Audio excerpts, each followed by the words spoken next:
The big question here, everybody, is Cad Bane dead? Of course he's not. This guy's got a history of escaping death. We've seen it before. There's a mod guy in town, so There is a mod surgeon in town.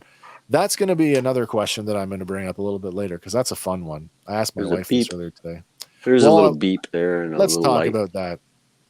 We're going to talk about that for a second here because I've got that going on here, right here.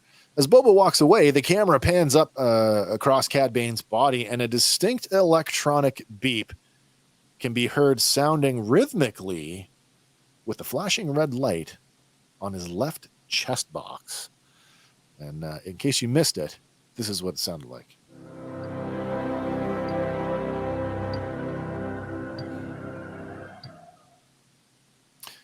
So yeah, did anybody else notice the chest box thing?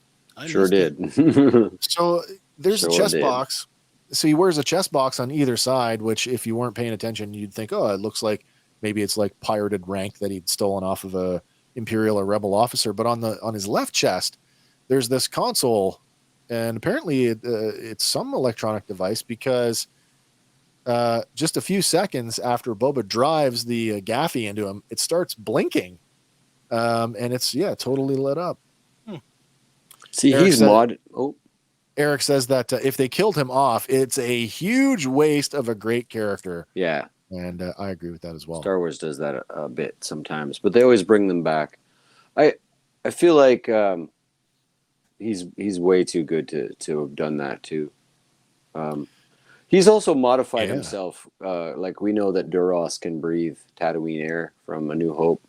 That's right. So he's modified it so that he can breathe in like multiple environments. So he's got bionic lungs, and that's what the tubes. I guess the tubes up to his cheeks are supposed to represent some kind of right. They're they're literally like going around his lungs. So he can breathe straight through the backpack. Exactly.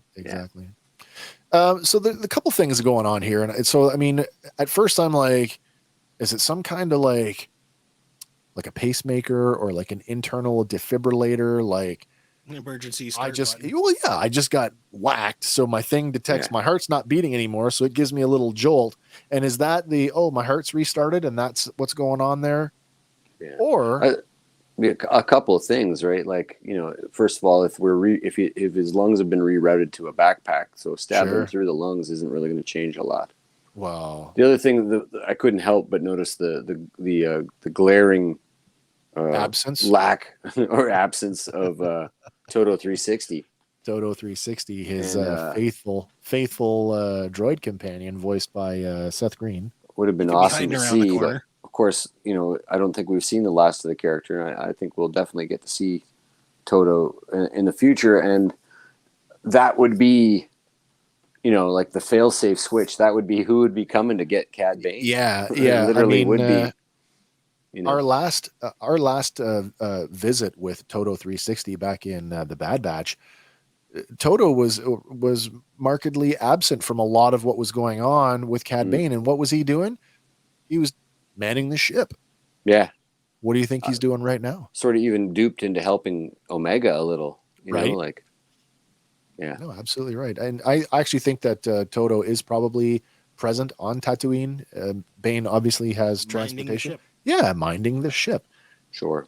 Whether we see that in a future episode of The Mandalorian or Ahsoka or any of the other Mandoverse shows, I'm sure we will. I hope we will.